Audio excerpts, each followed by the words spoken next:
All right. Time for some tea. Ooh, that's good. Hey guys, it's Sarah, and today we are going to do a tag video. And I recently did a Sips by unboxing, which is a tea subscription box that I am partnering with to bring you unboxings every month for a little while. And I talked about in that unboxing video, which I'll leave linked down below if you haven't seen it, that I said, oh, I have tea now. Should I do a kind of like spill the tea tag? And a lot of you were like, yeah, let's do it. So we're going to do it today. I am drinking one of those teas. I am drinking the Ajiri tea, which is a Kenyan black tea, and it's made with mango. And this does have caffeine in it, so I made sure I was going to give it a try in the morning when, you know, I can have some caffeine. And let me tell you, this is delicious. It is very, very good. I really like fruity teas, so that's good stuff. Okay, today we're going to do the BookTube Real Talk tag. This is one I haven't done yet.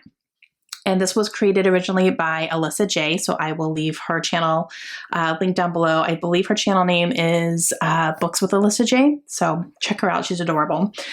All right. So we're going to talk some real, we're going to get real for a minute, and I'm going to try not to spill my tea everywhere. We'll see. All right. So question number one is, what is something that nobody told you before starting your BookTube channel? What is something that nobody told you about? So many things.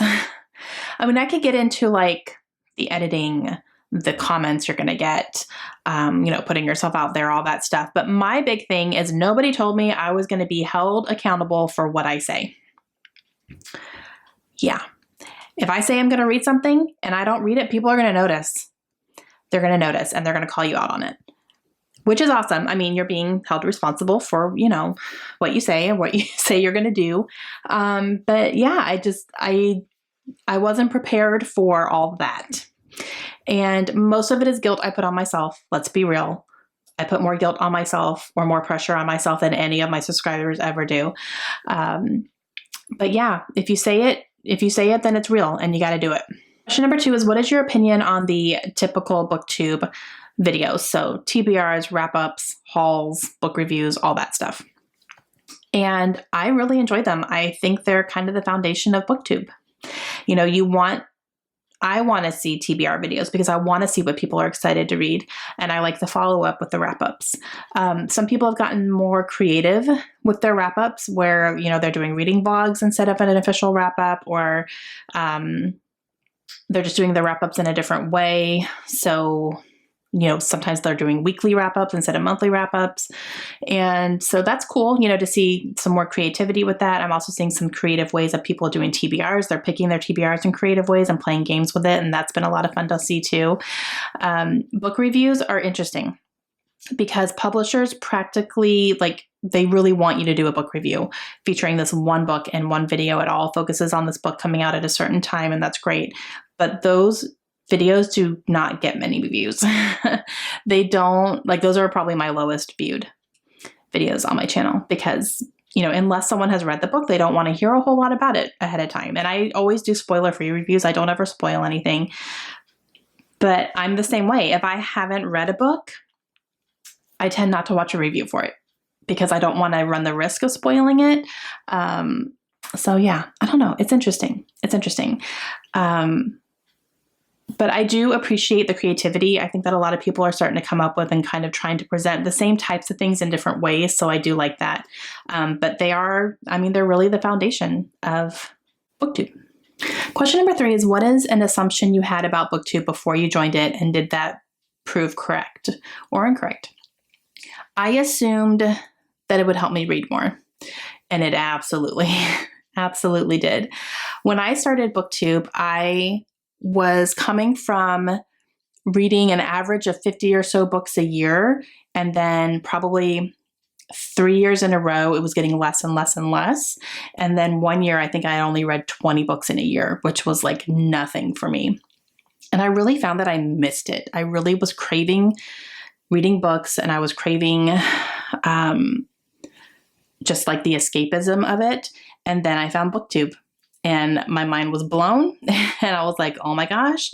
And I started picking up some books because of that. And then I was like, you know, after only a couple of months, I ended up joining and starting my own channel. So it didn't take me very long from when I found it to when I joined.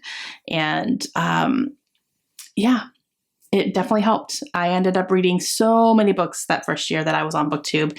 And now I'm reading, you know, right around 100 books a year. So it definitely helped me read more. It helps me think about books on a daily basis. It helps me read every single day and just really make it more of a priority in my life over a lot of other things.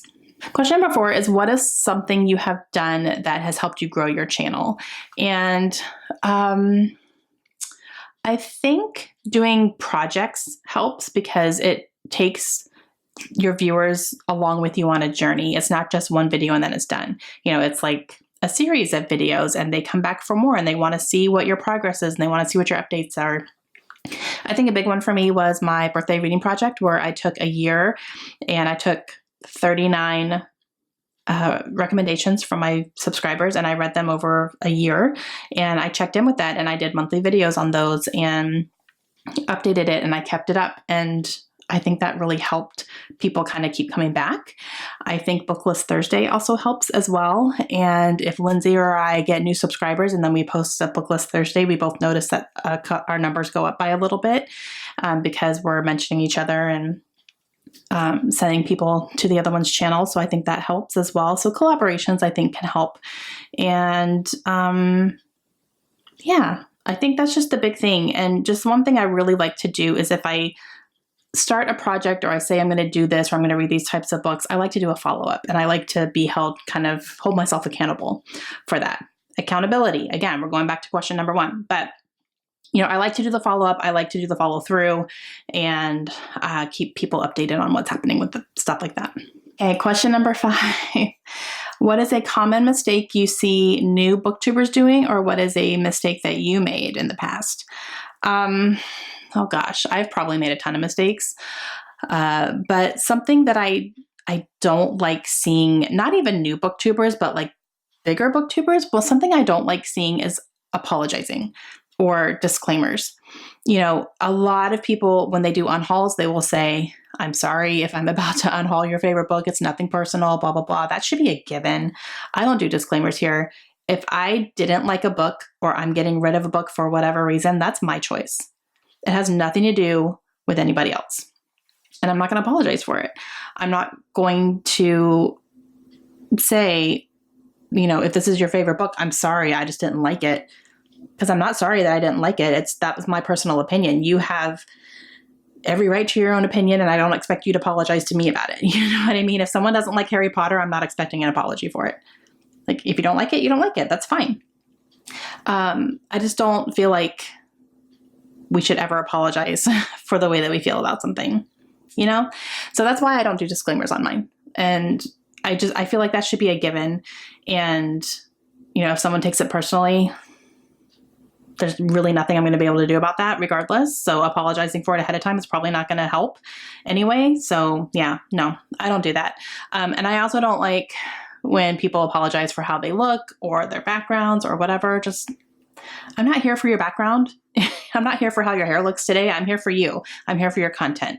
I want to hear what you have to say, stuff like that. So apologizing, I think, is not the best way to start out a video. I don't know if I've apologized very much. I hope not. If I have, let me know, like call me out. But I don't think I have very often. So I don't know. Question number 6 is, what is your opinion on sponsorships or partnerships with publishers?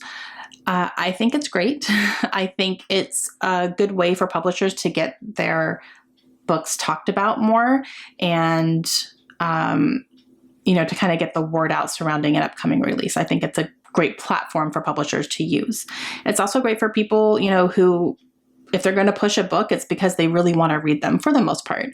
I've definitely hauled some books that I haven't really been excited about just because the publisher sent it to me. But if they're going to take the time to send me a book, I'll show it off and let you know that it's coming up. Whether I read it or not, it's up to me in the end.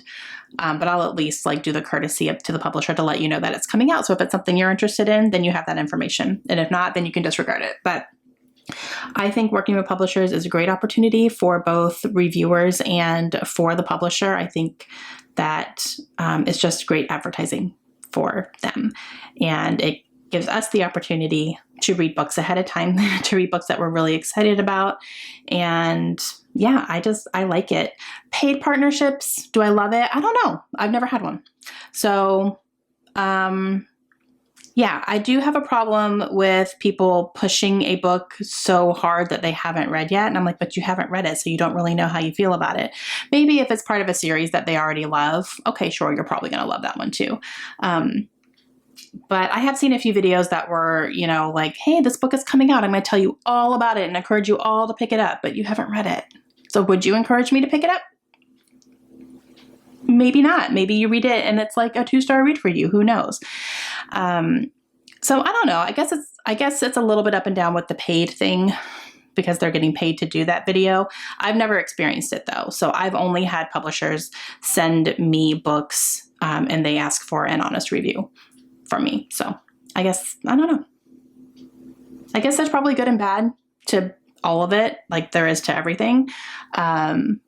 So yeah, I don't know. I just haven't personally had any experience with a paid partnership. So I can't really speak to that too much. And question number 7, the last one is BookTube dying? No.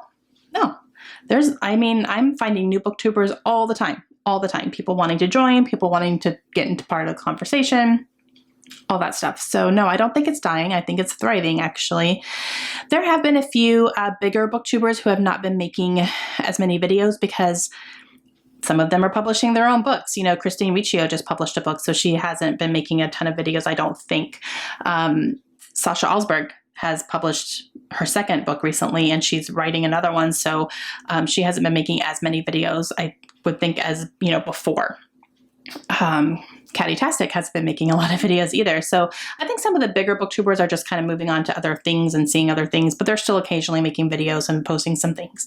So I think maybe as far as the big, like, famous booktubers, maybe there's not quite as much content happening because they have other things happening, which is good for them. But I think as far as maybe the smaller booktubers or kind of middle of the road booktubers, definitely not dying. So I don't know. It's interesting, but I mean, I'm here, I'm not going anywhere. So most of the people who I subscribe to are not going anywhere either. So it's a good time. I'm having fun with it.